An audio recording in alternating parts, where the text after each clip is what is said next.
It started with a whisper of movement on the edge of the dry Nevada foothills, the kind of motion that makes the hair on your neck stand up before your mind even registers what you're seeing. Sarah was alone, as always, walking the weathered perimeter of her small, worn ranch when the figure emerged from the dust, a Mustang, tall and ragged, with a coat that might once have gleamed with black and white patches, but now looked faded under the sun.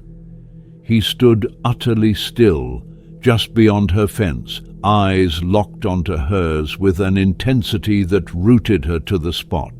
Even from that distance, she could see his ribs etched sharply beneath the skin, every breath a visible effort. The summer drought had been merciless, and the land had turned from a place of quiet beauty to a brittle, scorched expanse where little survived without help. Sarah had lived out here for more than 2 decades, photographing wildlife, rescuing neglected horses when she could, doing odd jobs just to keep the lights on. She knew the law. Wild horses were federally protected, and people weren't supposed to interfere. But there are moments when rules crumble under the weight of what's right. This was one of those moments. She didn't think. She didn't hesitate. She just acted. Reaching into her canvas bag, she pulled out the apple she'd packed for lunch, the last fresh one in her kitchen, and placed it on a fence post.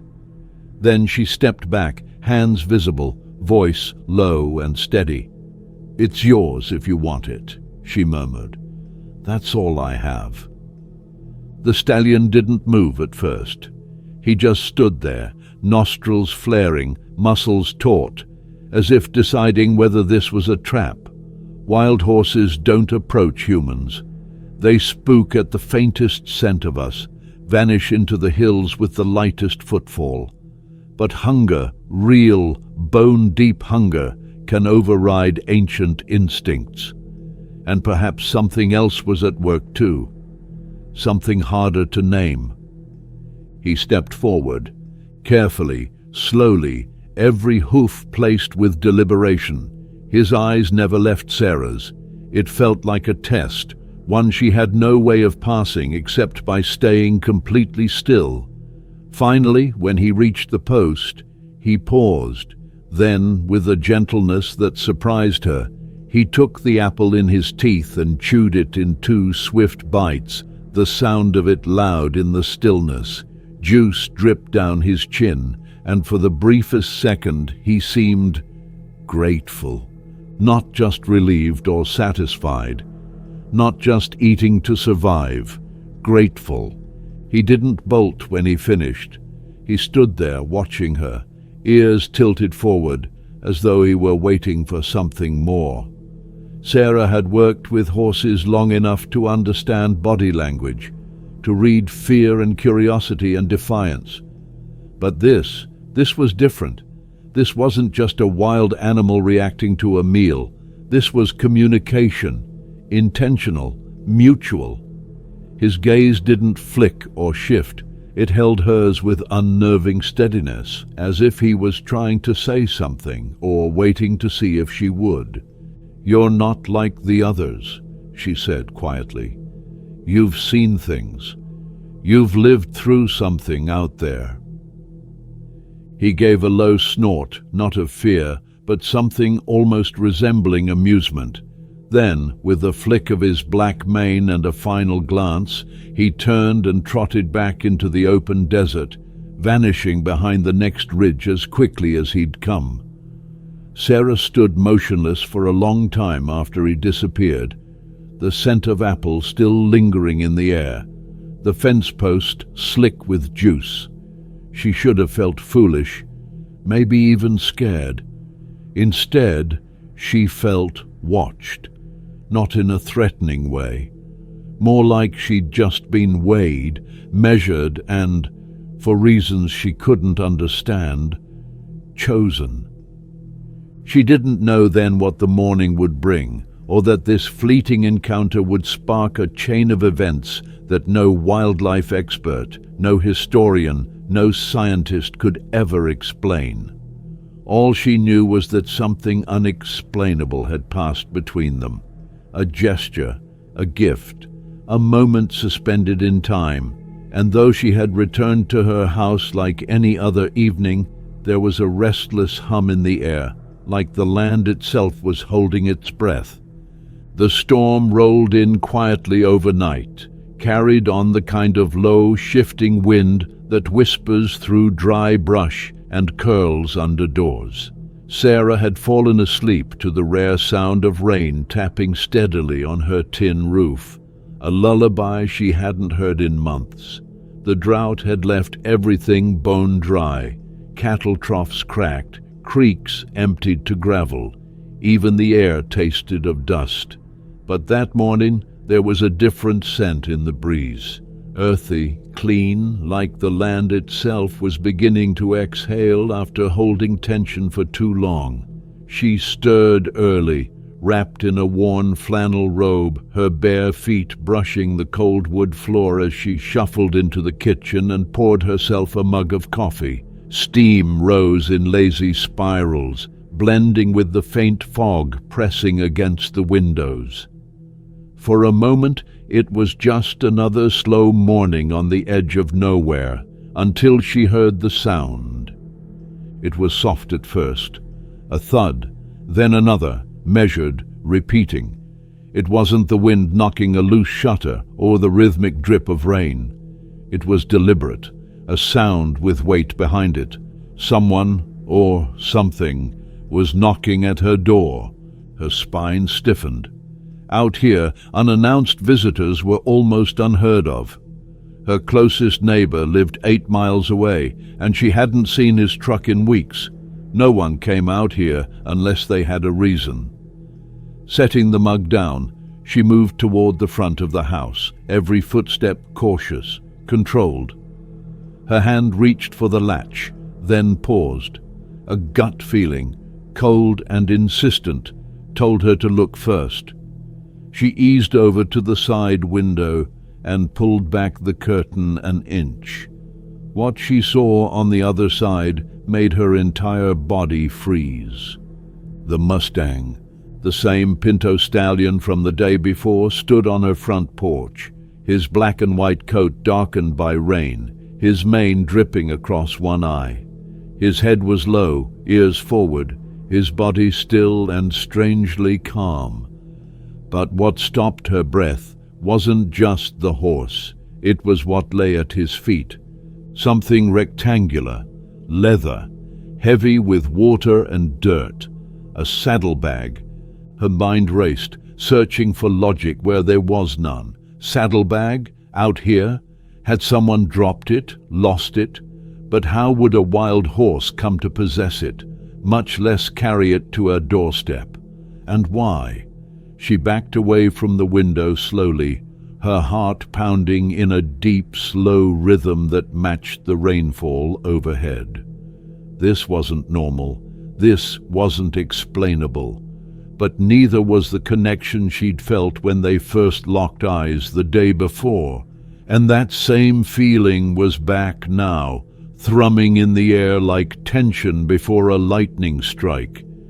She opened the door an inch, then wider. The horse didn't flinch, didn't move.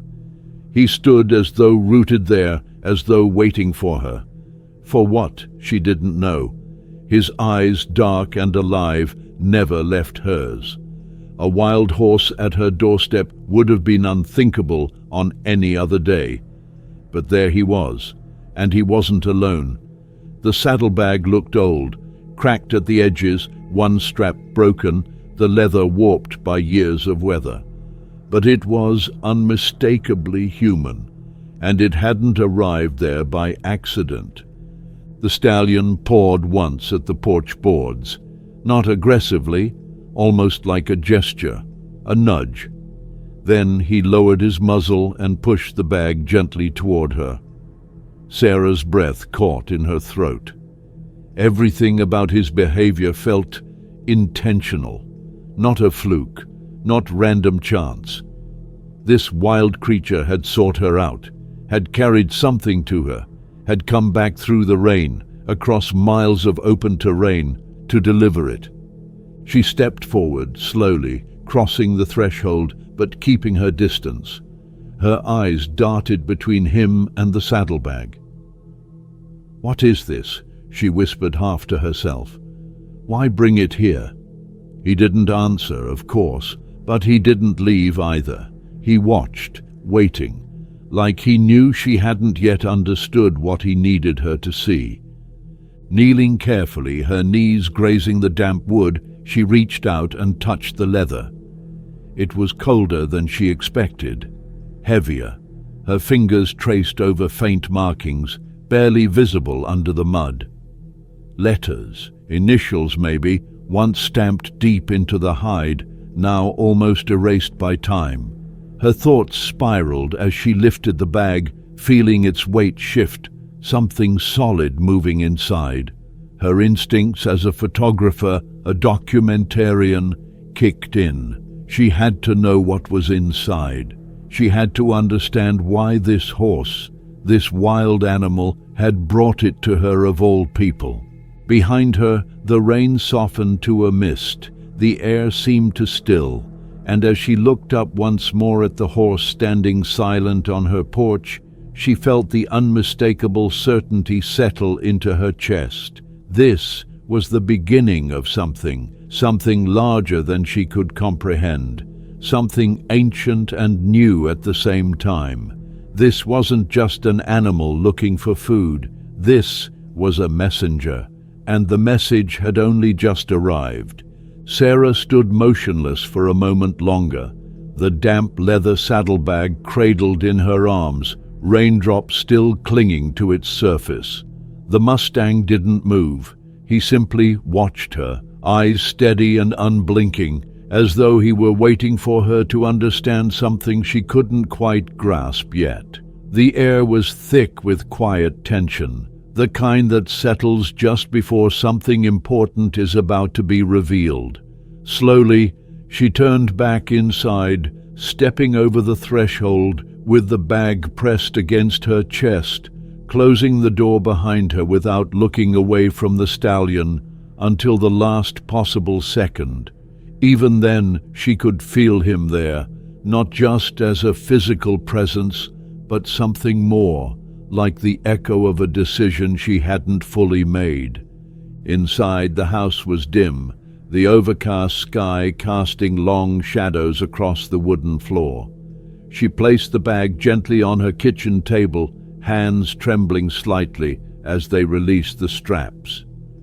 Years of dirt clung to the seams, and the leather gave off a smell of wet earth and old oil.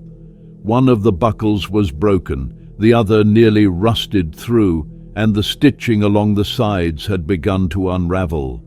It had clearly been buried or hidden somewhere for a long time, lost to time and the elements, until now. She unfastened the flap and peeled it back, the sound sharp in the stillness.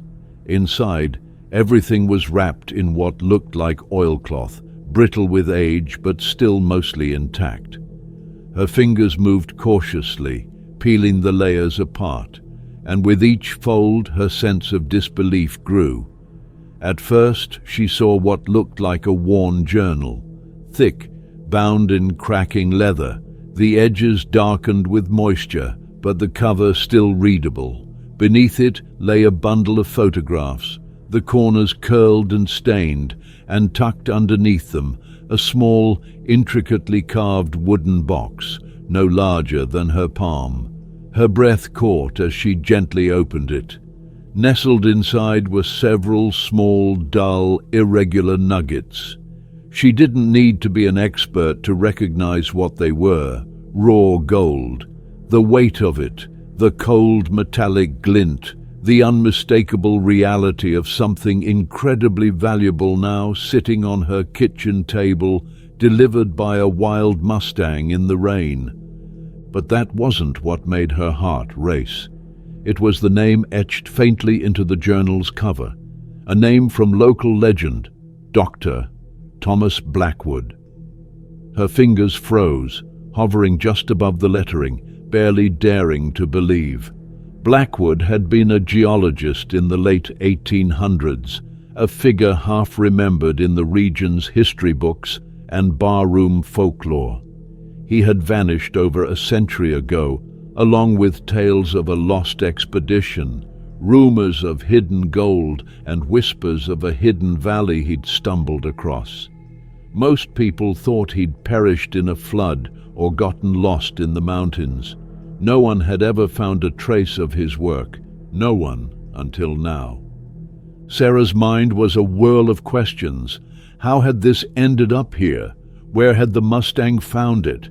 And more importantly, why bring it to her? She looked back out the window, and there he was, still on the porch, rain dripping from his mane, his gaze unwavering. He hadn't moved an inch. It wasn't a coincidence. It couldn't be. There was no logical explanation, no reason a wild horse would deliver something of this significance to a human, let alone the right human. But here she was, staring at physical proof of a century-old mystery. She opened the journal slowly, the pages delicate and yellowed, the ink faded but legible. The handwriting was elegant, measured, every word carefully placed. Field notes, geological observations, descriptions of terrain, mineral deposits, weather patterns. But more than that, there were personal entries, musings about the landscape, sketches of ridgelines, notes on survival. Then came the part that made her blood run cold. Several pages in, she found a section marked with a date and a heading. Equine behavior. Blackwood had documented encounters with a wild horse band. Not just sightings, but interactions. He wrote about their movements, how they approached his camp without fear, how they observed his activities with what he described as haunting awareness. He believed they were more intelligent than previously understood, capable of complex behavior, even communication. His final entry mentioned an impending storm and a decision to secure his findings before attempting to return. After that, nothing. Sarah closed the journal gently, her mind spinning. The pieces were there: Blackwood's disappearance, the lost gold, the strange behavior of the Mustang at her door. She was sitting in the middle of a mystery long buried by time, one that had somehow found its way back to her doorstep, carried by an animal that shouldn't have known how to find her, let alone what to bring. The stallion let out a soft nicker, low, almost mournful. She turned to the door again. He hadn't left. He was waiting, just as he had when she first saw him beyond the fence line. And in that moment, she no longer questioned the impossibility of it all. She didn't care how absurd it sounded. Deep down, something in her knew this was only the beginning. The saddlebag wasn't a gift. It was an invitation, and the horse outside wasn't just a lost animal. He was a guide. Sarah sat at her kitchen table long after the rain had stopped, her hands resting lightly on the journal as if afraid that moving too quickly might somehow break the fragile thread connecting her to the past. The room was quiet except for the occasional creak of the old wood under her feet and the soft ticking of the clock on the wall, each second hammering home the surreal weight of what she had just discovered. The leather-bound field notes of a man lost to time, the dusty photographs curled at the edges, and the coarse little nuggets of gold resting silently inside their carved wooden box. It all felt like a dream she'd stepped into without warning, one where the lines between present and past, between logic and impossibility, no longer held. She picked up the photographs one by one, holding them carefully by the edges. They were black and white, though faded into the sepia tone of true age, and showed a man she recognized from local history books, Dr. Thomas Blackwood himself. In one, he stood beside a jagged rock formation, a geological hammer in one hand, his other arm resting on a wooden stake driven into the ground. Another captured him seated on a boulder, squinting into the sun with a journal, likely this very one, open on his lap. But what caught her attention was a third photo, torn at the corner, where a group of wild horses could be seen in the background, their heads turned toward the camera. Even in the grainy image, Sarah could see something strange in the way they stood, alert, focused, as if fully aware of being watched. The horses weren't just passing through the background. They were part of the story, part of his purpose for being there. Her gaze drifted back to the journal. She turned the pages slowly, absorbing every carefully penned word. Blackwood's geological notes were thorough, meticulous. He documented rock formations, soil composition, mineral traces, and locations where he believed gold veins might be hidden. But his tone shifted when he wrote about the valley he'd found. There was reverence in those lines, a quiet awe that mirrored the way Sarah herself had always felt about the land around her. He called it the Hidden Basin, and he described it as unlike any other place he'd surveyed. Protected on all sides by ridges, nourished by a steady spring even during the driest seasons, it had supported a herd of Mustangs with unusual resilience. But it wasn't just the landscape that fascinated him. It was the behavior of the horses. He wrote about their patterns, their formations, and, most compellingly, their attention. He claimed they observed him with a kind of understanding that went beyond animal instinct. He said they learned from him, that they watched him work, that they brought him objects. Sarah paused. Her heart beat a little harder as she reread that last line. They brought me objects. He hadn't elaborated, no further explanation, just that quiet, astonishing sentence dropped among mineral content and trail notations. Had they brought him a gift too? Had they tried to communicate with him just as they were now reaching out to her? She glanced back toward the window. The Pinto stallion was no longer on the porch, but a fresh set of hoof prints in the mud showed exactly where he'd stood, perfectly aligned with the saddlebag. He had come on purpose. She was sure of it now. The pieces were too precise, too impossibly aligned to be dismissed as coincidence. A wild stallion appearing twice in 2 days, a piece of Nevada's oldest mystery handed to her, literally by hoof. It wasn't chance.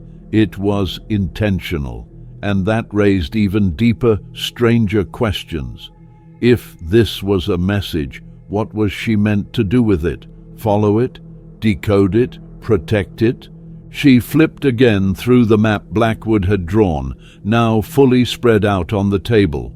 Though weathered, it showed the ridgelines and valleys of the area she knew well, with detailed notes and several locations marked with small X's. One of those marks sat frighteningly close to her property's border, tucked in the foothills just past the federally protected territory. She hadn't explored that ridge in years, too steep, too remote, but now it felt urgent, as though the ground itself was pulling her toward it. If the saddlebag had been found there, if the stallion had brought it from that very place, what else might be waiting? The journal offered no final conclusions, only more mystery. Blackwood's final entry mentioned darkening skies, a storm brewing, and his decision to secure the findings in the basin before attempting a return. There were no notes after that. Sarah leaned back, letting the silence of the house settle around her. She thought about how many years Blackwood had been considered just another ghost story, a historical footnote whispered about in mining towns and forgotten archives. And yet, here he was, his life unfolding again in the hands of a woman a century later, because a horse had decided it was time. She didn't believe in fantasy. Her life had been too grounded in practical survival, in the grit of real work, real loss, real scars. But none of that had prepared her for this. She reached once more for the journal, running her fingers along the cracked spine. Blackwood had been a man of science, and yet even he had recognized there was something extraordinary in that valley. He hadn't just struck gold, he had found something deeper, a connection, a story buried beneath rock and time. And somehow, impossibly, that story had continued in the minds of the Mustangs who lived there, passed from one generation to the next, surviving in silence, until one of them decided to pass it on. Sarah stood up suddenly, energized by something beyond thought, the kind of certainty that doesn't come from facts or logic, but from instinct. She moved through her house gathering her things, her weatherproof bag, her camera, water, field boots. She wasn't just going to marvel at the mystery from a distance. She was going to find where it led, because something out there was waiting, something the stallion had wanted her to see. And now that the message had been delivered, the next move was hers. The map spread out before her was more than just old ink on brittle paper. It felt like a voice from the past whispering directions through time, pulling her towards something that had waited too long to be discovered. Sarah traced the faded lines with her fingertip, following the winding ridges and narrow creeks that she knew as well as the lines on her own hands. And yet, the route marked by Blackwood didn't align with any known trails. It curved deliberately through steep terrain and over rocky outcrops, bypassing the obvious paths and instead pointing toward a hidden pocket of land nestled between two narrow ridgelines. The X drawn beside it was small, almost insignificant, but something about its placement felt exact, purposeful, like a needle threaded into the land itself. Her breath caught as she realized this spot wasn't just near her property. It bordered a remote part of the Federal Wild Horse Preserve, land she'd only seen from a distance, land that few ever entered. As the sky lightened outside and the morning mist began to burn off under the hesitant sun, Sarah packed with quiet urgency. The rain had passed, but the soil would still be soft, the air heavy with the smell of sage and soaked earth. She filled her pack with essentials: water, gloves, field journal, compass, camera, the map, and Blackwood's journal, and dressed in weather-worn canvas and boots that had crossed miles of rough land. Every movement felt driven by something beyond reason. She wasn't preparing for an ordinary hike. She was stepping into a story that had waited over 100 years for its next chapter. Before she left, she stepped out onto the porch and looked for him, the Pinto stallion. He was gone. Only hoof prints remained, trailing off down the gravel lane and vanishing into the wild hills beyond. But that didn't bother her. He had brought what he came to deliver. The next step, whatever it was hers to take. She locked the door behind her and crossed the yard, her footsteps quick and steady, not from fear, but from clarity, the kind that settles in your bones when you finally stop hesitating. She moved through familiar terrain first, winding through dry brush and weathered fences until she reached the perimeter where her land met the untamed expanse beyond.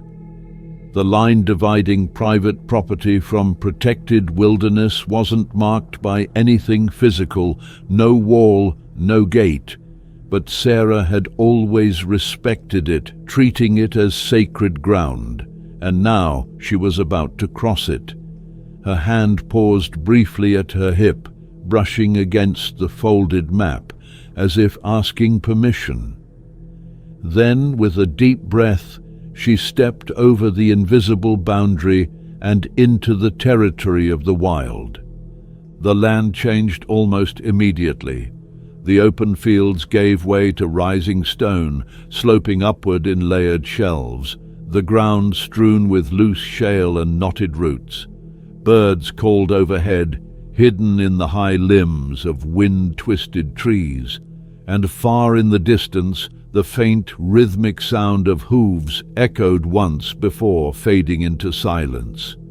She moved steadily, pausing only to check the map, orienting herself with the landmarks Blackwood had sketched. Outcroppings shaped like teeth, a gnarled tree he'd described as the Old Sentinel, and a dry wash that curved like a sickle through the land.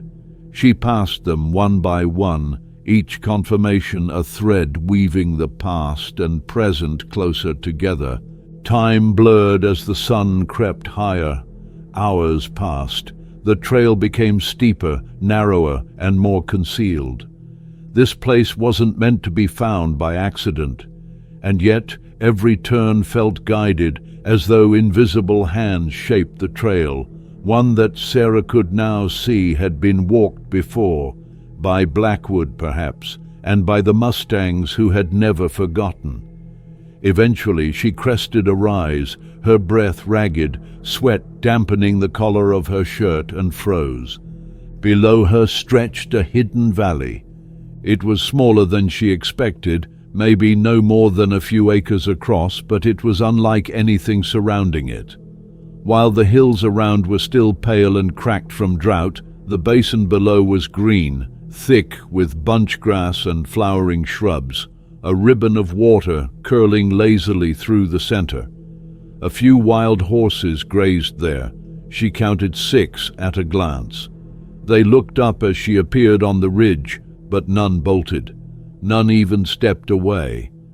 They watched her with interest, not fear, as if they'd been waiting, as if they recognized something in her, something familiar. Her legs moved without conscious thought, bringing her down the slope slowly, carefully. As she stepped into the basin, the air cooled, thick with the scent of damp earth and something older, deeper, stone and mineral and time itself. Every part of her buzzed with awareness. She wasn't just walking into a valley, she was walking into a memory made real. The horses parted to let her through, their calm unsettling, their eyes sharp and reflective, holding more than instinct. And then she saw it. At the far end of the basin, half covered in ivy and fallen stone, was a rock face marked with something man-made, carvings, barely visible but unmistakably deliberate. She stepped closer, brushing back the growth with trembling fingers. Initials, a date, TB 1887. Thomas Blackwood had been here. This was his basin, the place he had tried to document before disappearing forever. And still, even in that moment of awe, Sarah sensed she wasn't done, that something else lay deeper, that the stallion's message wasn't just about what had been, it was about what still remained. The truth wasn't buried under stone, it was alive, breathing, watching, and it had brought her here for a reason. Sarah stood motionless at the edge of the basin, her boots sinking slightly into the softened earth, heart pounding with the quiet certainty that she had crossed into a space that existed outside of time. The wild horses still grazed calmly nearby, casting occasional glances in her direction, not wary but watchful. There was no fear in their eyes, no urgency in their movements. It was as if her presence had already been accepted, perhaps even anticipated. She scanned the valley with slow, deliberate care. It wasn't large, but every inch of it felt layered with meaning. The creek that wound through the center sparkled faintly in the muted light, fed by what appeared to be a natural spring spilling from between the rocks. Birds flitted between the trees that clung to the edges of the slope, and the sound of the breeze through the grass was so soft it felt like a whisper. Everything was alive here, but it was a quiet, ancient kind of life, undisturbed, self-contained, and deeply aware. She turned her attention back to the rock wall, the one bearing Blackwood's initials and the faint date. The letters had been carved deep, but time had worn them, softening their edges until they barely clung to visibility. Still, their message was clear. He had been here. This valley wasn't just a place on his map. It was the heart of his journey, the culmination of something he'd never been able to share with the world. And now, somehow, it had found its way to her. She stepped back slowly and looked around again, and that's when she saw it. Movement just beyond the trees. A flicker of black and white. Her breath caught in her throat. The Pinto stallion emerged from the tree line, his coat still bearing the marks of travel, his eyes locked on hers. He didn't hesitate. He walked with calm purpose, each step confident, almost ceremonial, as if his arrival had been timed to coincide with hers. And in a way, Sarah felt it had.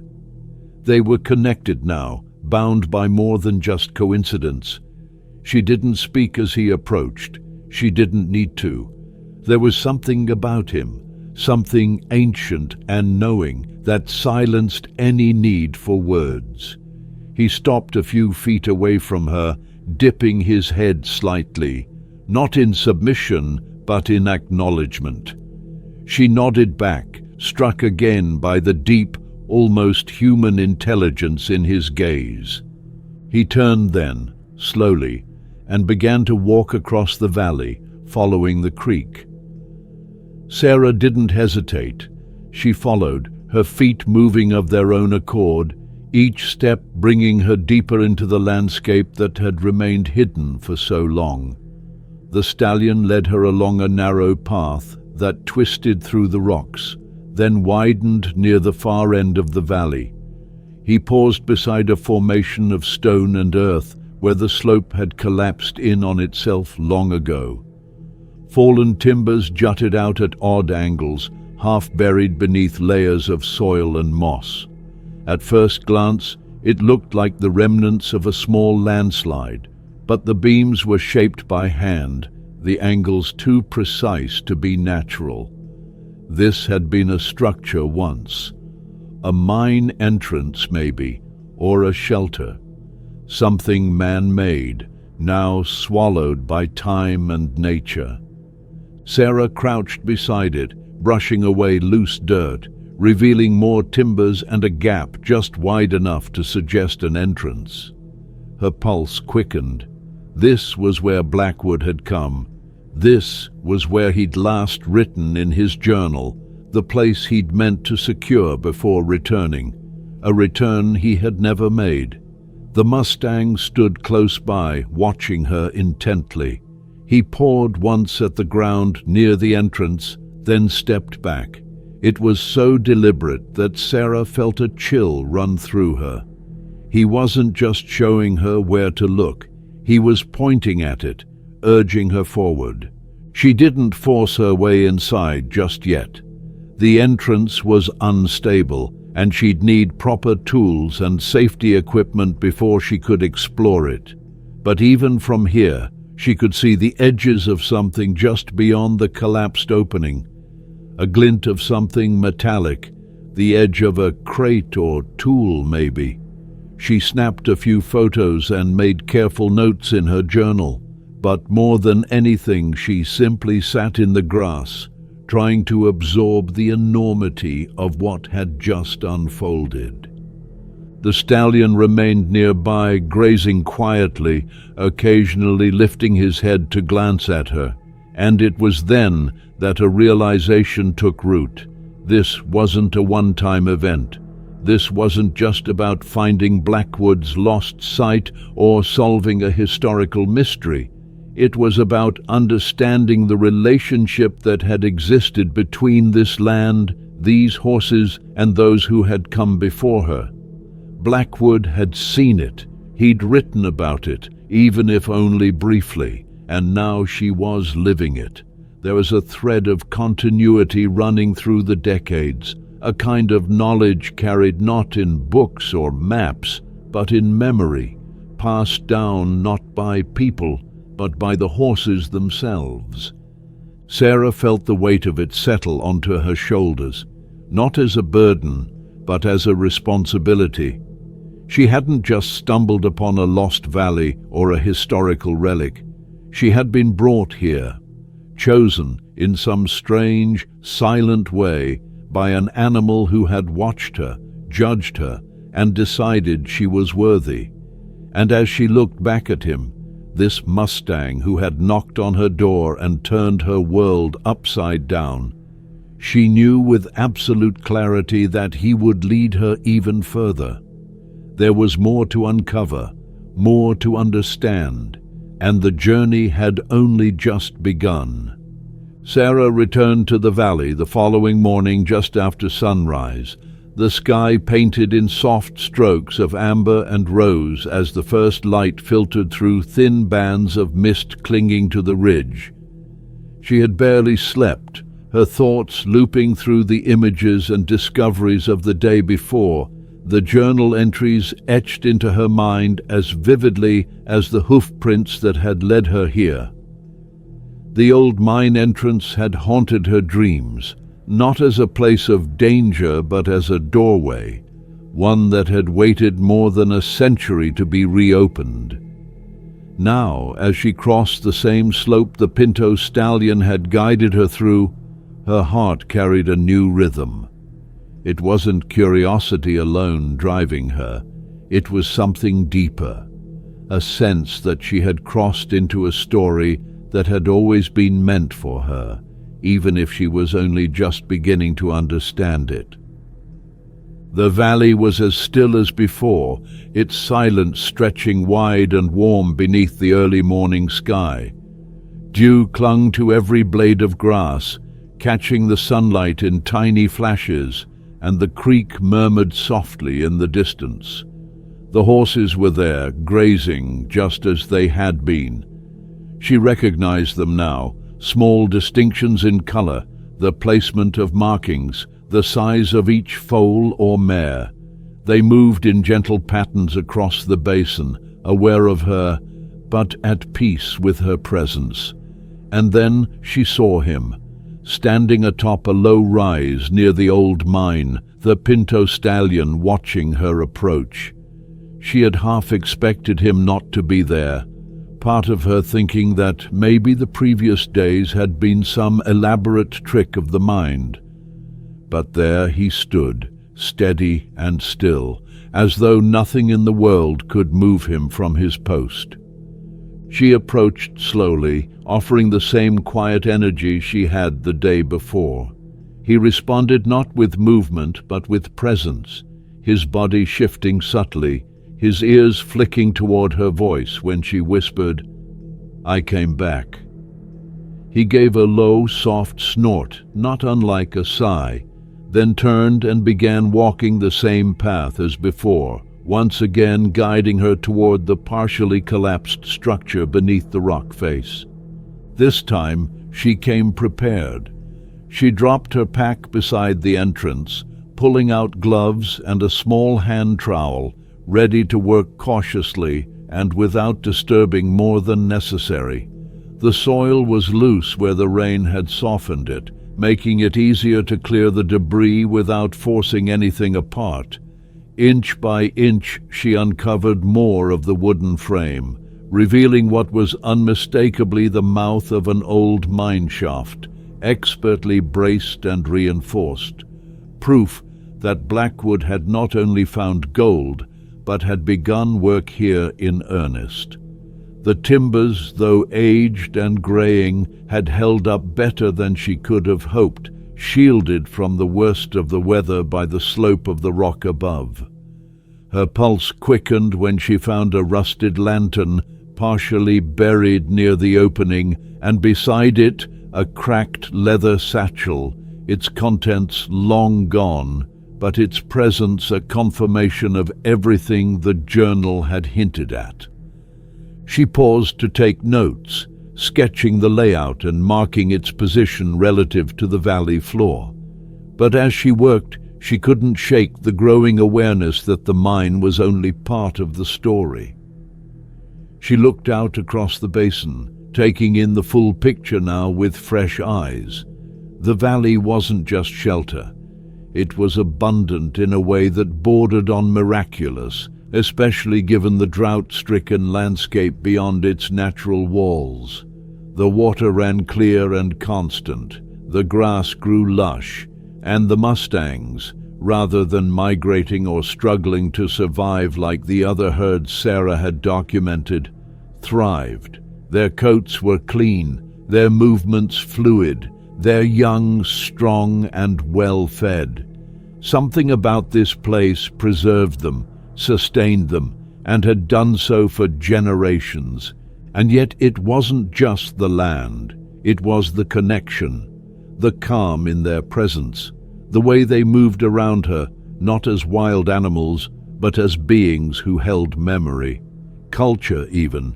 It was hard to explain, impossible to prove, but the more time she spent in their presence, the more she felt it. These weren't ordinary horses. Their trust hadn't come from nowhere. It had been passed down, as if one generation of Mustangs had taught the next how to recognize her. Not her specifically, but people like her. People who approached with respect, with patience, with open hands instead of bridles.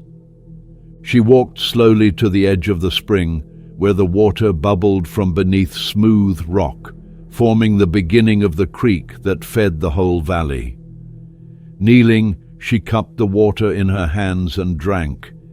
It was crisp and cold, the cleanest water she'd tasted in years. Beside her, the Pinto stallion stepped forward, lowering his head to drink just a few feet away. She didn't move. Neither did he. In that moment, their presence in the valley was a shared one, neither dominating, neither fleeing, just two creatures who had, in very different ways, found something sacred and hidden and profoundly important. Looking back across the field, Sarah felt a swell of awe and something that hovered between joy and reverence. This place wasn't a discovery, it was a reunion. The valley hadn't been lost, it had been protected, guarded. The Mustangs had kept it, remembered it, passed it on, and now, somehow, they had chosen to share it, not with the world, but with her. She knew then what she would have to do. She couldn't keep it a secret forever. The journal, the mine, the artifacts. These were of immense historical value. But more than that, they were evidence of something that had never been documented before. An ongoing, intentional relationship between wild animals and a preserved piece of land that they seemed to understand as their responsibility. The implications were enormous, not just for historians or scientists, but for the entire way people viewed wild horses. They were not just remnants of the frontier. They were caretakers of a legacy. As the sun climbed higher, casting a golden sheen over the valley floor, Sarah pulled out her field journal and began writing, recording everything she had seen and felt. The stallion remained nearby, grazing peacefully. Occasionally, he would lift his head and look at her, and she would look back, still half disbelieving. But the wonder in her heart had settled now, no longer frantic with disbelief, but steady with purpose. This place had waited long enough. Its story was ready to be told, and Sarah knew, without a shred of doubt, that this was just the beginning. The days that followed unfolded like pages of an unwritten book, each one revealing a deeper layer of the mystery Sarah had stepped into. She returned to the valley again and again, moving carefully, never rushing, always with a sense of reverence that seemed to match the quiet majesty of the place. The Pinto stallion was often waiting, sometimes alone, sometimes among the band that now watched her with the same unsettling calm. They had accepted her, not with blind trust, but with an awareness that suggested memory, intention, and perhaps even a kind of judgment she didn't fully understand. Every time she entered their territory, she felt it again, that quiet gaze, not of prey watching predator, but of guardians measuring presence and purpose. Each visit, Sarah explored a little further. The collapsed entrance to the mine became her focal point. She worked methodically, documenting everything, every timber, every artifact unearthed, every sign of human hands long gone. She uncovered rusted tools, a cracked ceramic flask, fragments of a wooden crate that still bore a faded shipping stamp. Every item was a thread, and together they began to form a tapestry that matched the journal's narrative. Blackwood had been here, he had mined here, and he had built something, not just of wood and stone, but of meaning. The journal entries took on new clarity now. He had recorded more than geological notes. He had observed the horses, their patterns, their interactions with him. One passage kept circling in Sarah's mind. They know things before the land does. They watch with purpose, as though remembering something I can't see. She thought of that as she sat beside the spring one afternoon, sunlight dappling the water, the cool air tinged with the scent of wet stone. The stallion stood nearby, his coat drying slowly in the warmth. He had begun to accompany her on every visit, not as a tame creature or a companion, but as a presence, constant, observant, measured. It was always the same. He would approach just close enough to be near, then remain still for hours, watching.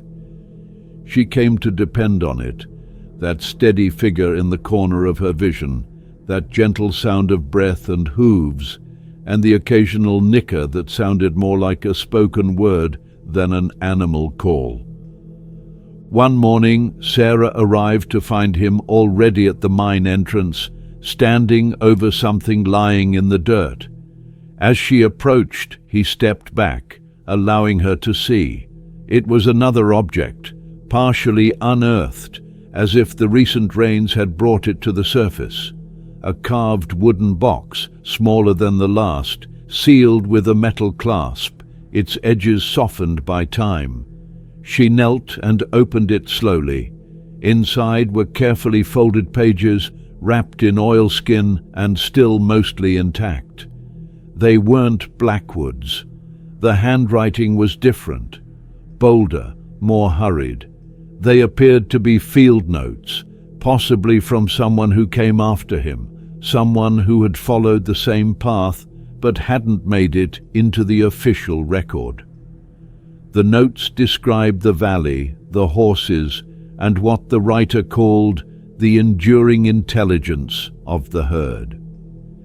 It was clear whoever had written them had also come to the same conclusion Sarah was now beginning to accept.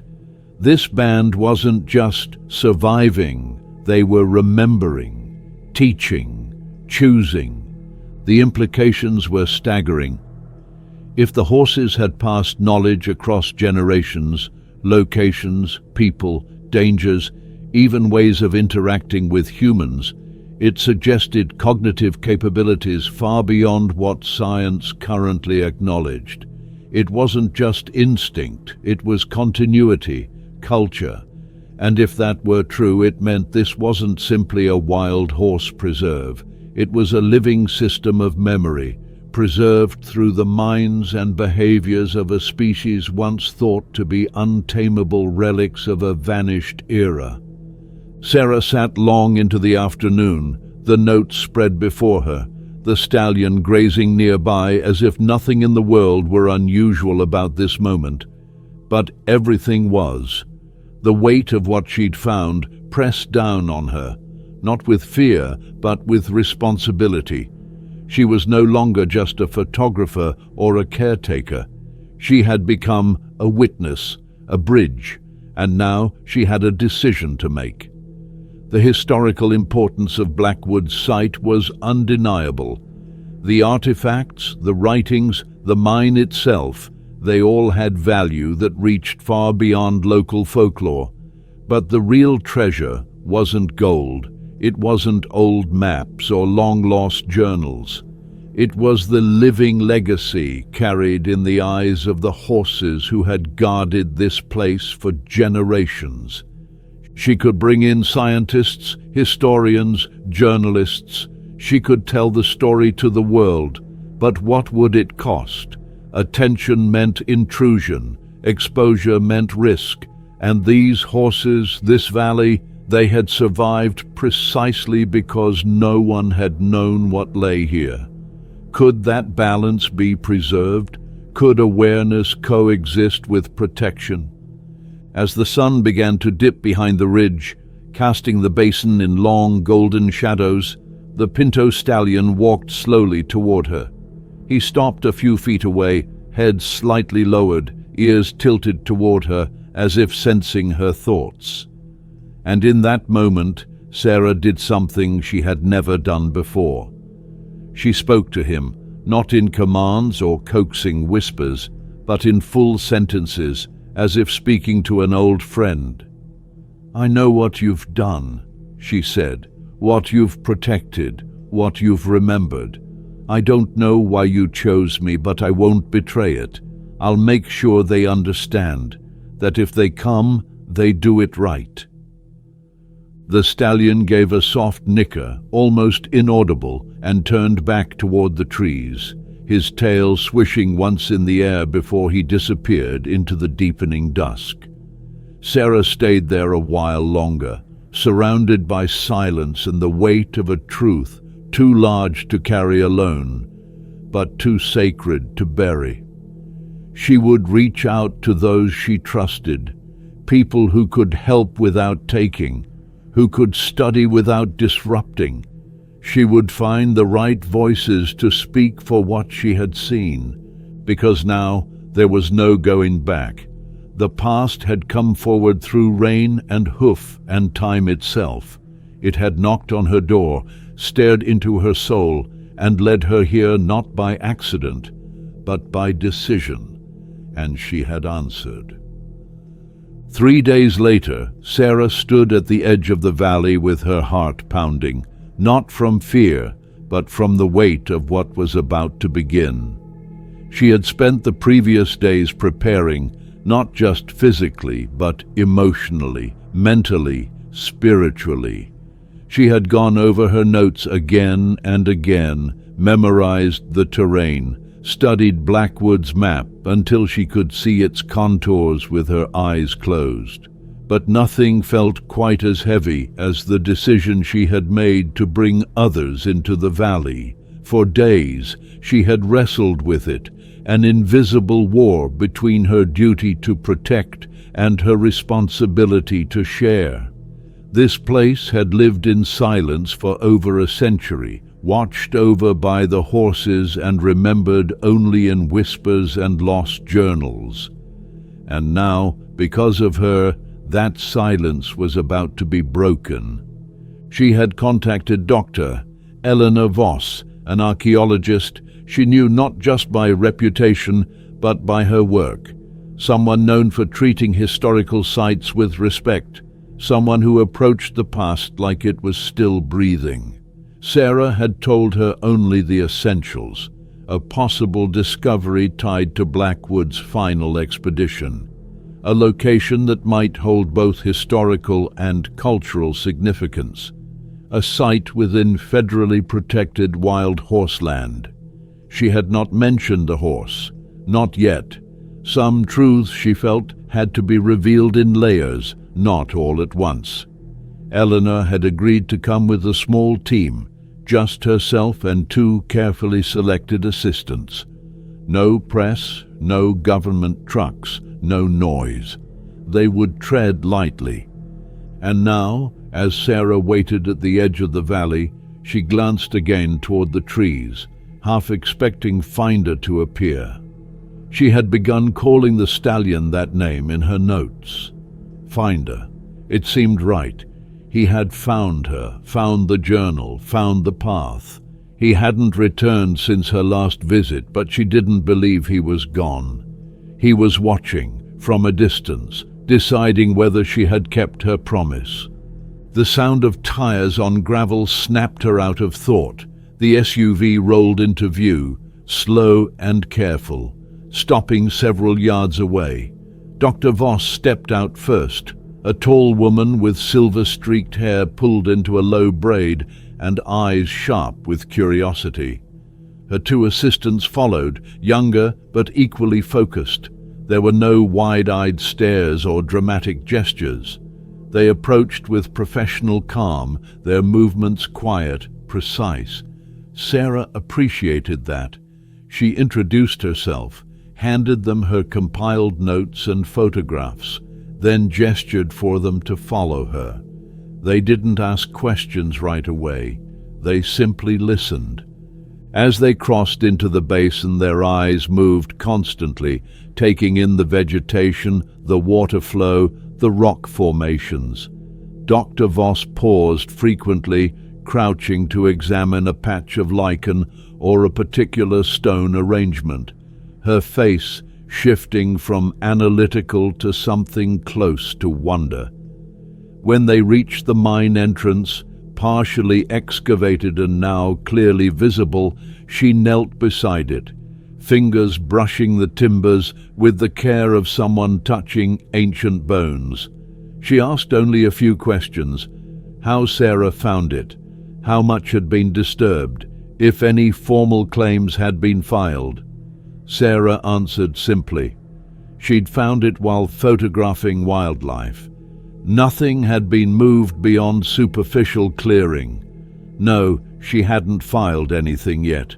She was waiting for the right people to see it first. Then she handed Dr. Voss the journal. The change in the archaeologist's face was immediate. Recognition, followed by disbelief, followed by reverence. She turned the pages carefully, lips moving silently as she read. Her assistants leaned in, eyes wide now, the weight of the moment settling on them like dust from the past rising up to meet the present. When Dr. Voss finally looked up, her voice was low, steady. "This is real," she said. "This is history waiting to be rewritten." They spent the rest of the day documenting the mine site, photographing, sketching, making digital notes. But even as the historical weight of the valley took root in their minds, something else began to shift in their behavior. They noticed the horses, not just grazing in the background, but observing, reacting, responding. At one point, a young filly approached one of the assistants, stepping within arm's reach before backing away. No signs of fear, no signs of distress, just interest. And when Sarah mentioned the behavior she'd seen over the last week, particularly with the Pinto stallion, Dr. Voss didn't laugh, didn't dismiss it. She simply asked, "And where is he now?" Sarah didn't have to answer, because just then, from the edge of the trees, Finder stepped into view. He walked slowly, deliberately, not toward Sarah this time, but toward the group as a whole. He stopped at a respectful distance, ears alert, head high. The team fell silent. No one moved. The only sound was the soft breeze moving through the valley. Finder held their eyes, one by one, then turned and looked toward the far ridge, the one where Blackwood had carved his initials.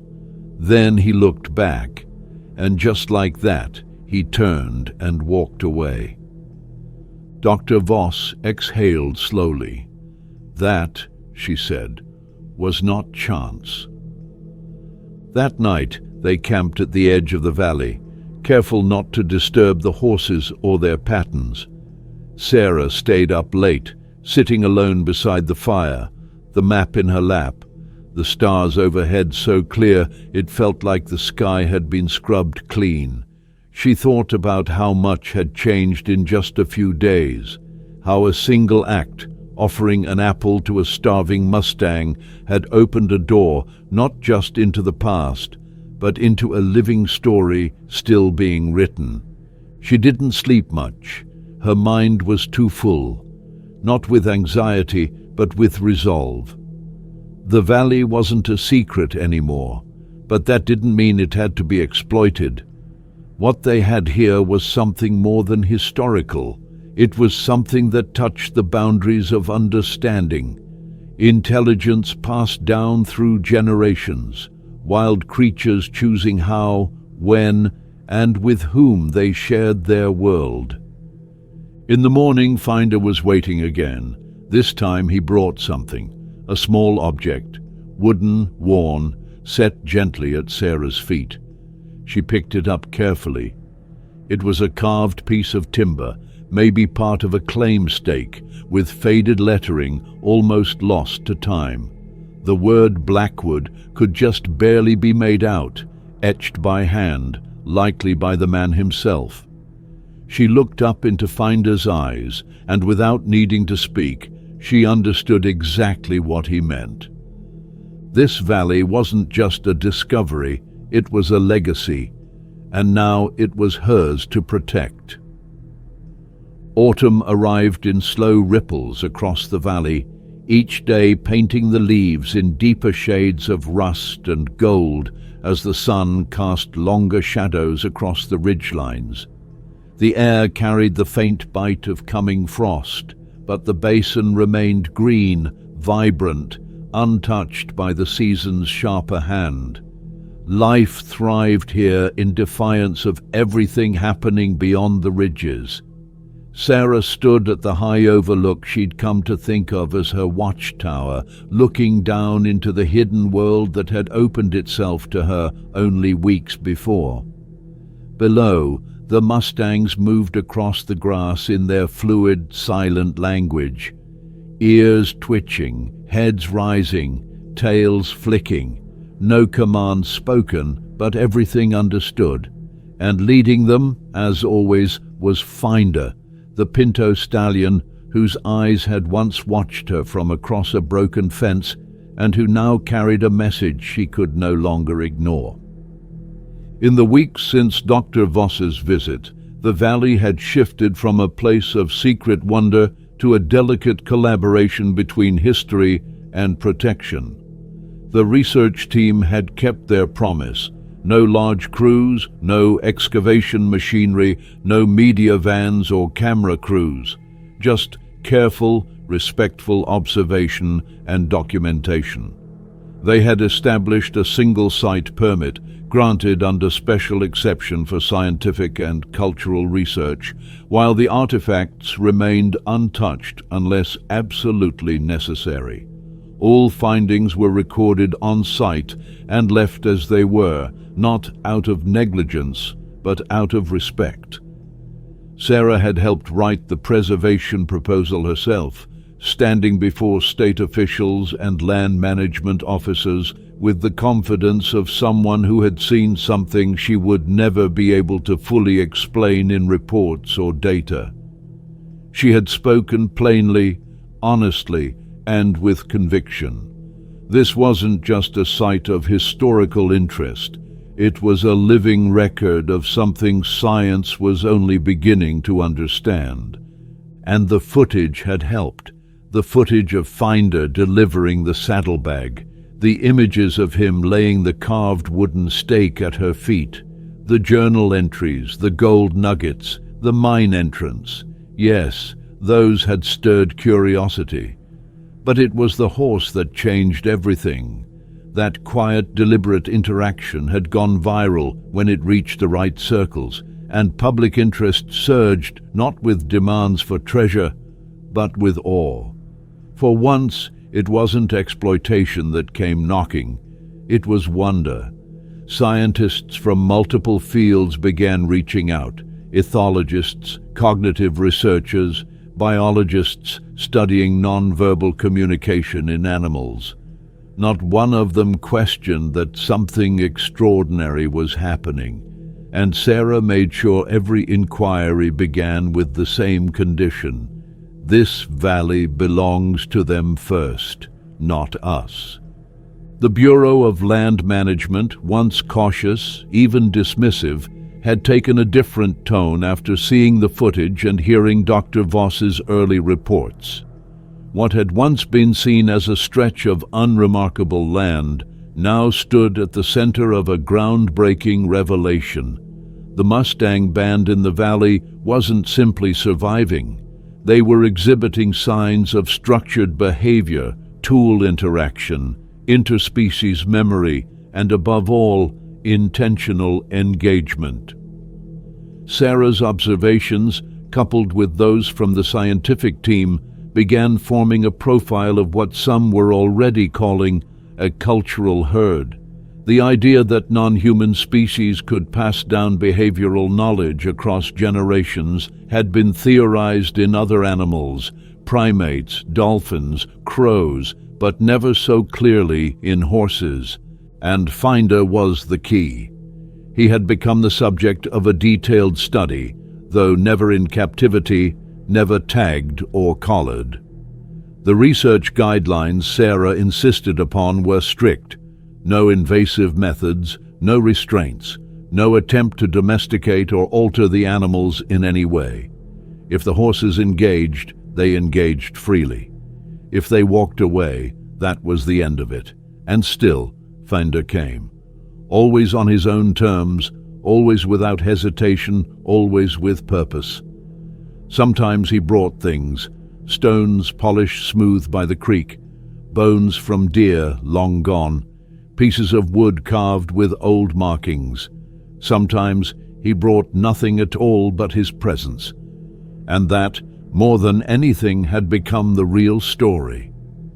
Sarah had started keeping a separate journal, one not filled with data or site maps, but with her reflections. Her connection to Finder had deepened into something that defied easy description. She never tried to halter him, never tried to touch him beyond the occasional brush of his muzzle against her palm.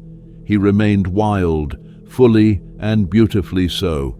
But their understanding grew like roots beneath the surface, unseen, steady, vital.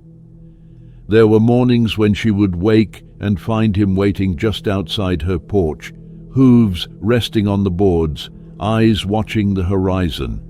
Sometimes he would leave a small object, a pine cone, a feather, a length of bark twisted into an unfamiliar shape. Once, a rusted horseshoe she hadn't seen before. She didn't know what they meant. She only knew they did mean something. Each gift was a thread pulled from the past, offered not out of instinct, but choice. Her ranch had since been designated an official wildlife observation outpost, fully licensed, monitored, and supported by grants that allowed her to dedicate herself fully to what had begun. She no longer worked side jobs, no longer scrambled for donations. She lived with purpose now. She documented every visit, recorded each interaction, took notes on herd behavior and shifts in seasonal movement. The foals that had been shy at first now wandered close to her when she sat by the spring. The mares eyed her with familiarity. Even the older stallions, once skeptical, had accepted her presence. But always It was Finder who bridged the space between their world and hers. One evening, as twilight settled over the valley and the sky bled from gold to deep violet, Sarah stood with Finder near the collapsed mine. The carved initials on the rock, TB 1887, caught the last rays of light, and she traced them with her fingers. This place had started with Blackwood, but it hadn't ended with him. It had gone on, lived on, hidden beneath hoofprints and stone, protected by a herd that remembered what the world had forgotten. She looked at Finder, who stood beside her, still and silent. "You're the keeper of it all," she said quietly, "and somehow you knew I'd listen." The wind stirred then, sweeping through the valley with the hush of turning pages, and for a moment she felt as if she were standing between worlds, past and present, wild and human, memory and future. The extraordinary truth she had come to accept was that animals could remember, could feel, could choose. And if they could do all that, then maybe, just maybe, they could trust us too, if we gave them reason to. Sarah turned toward home as night fell, Finder trotting back to his band, his black and white silhouette fading into the dark. Behind her the valley remained as it always had, untamed, sacred, alive with stories that most would never hear. But she had heard them, and she would make sure they were never silenced again. Because in the end, it wasn't the gold, the journals, or even the mine that mattered most. It was a wild horse standing at her door with a gift, and the courage to answer that knock.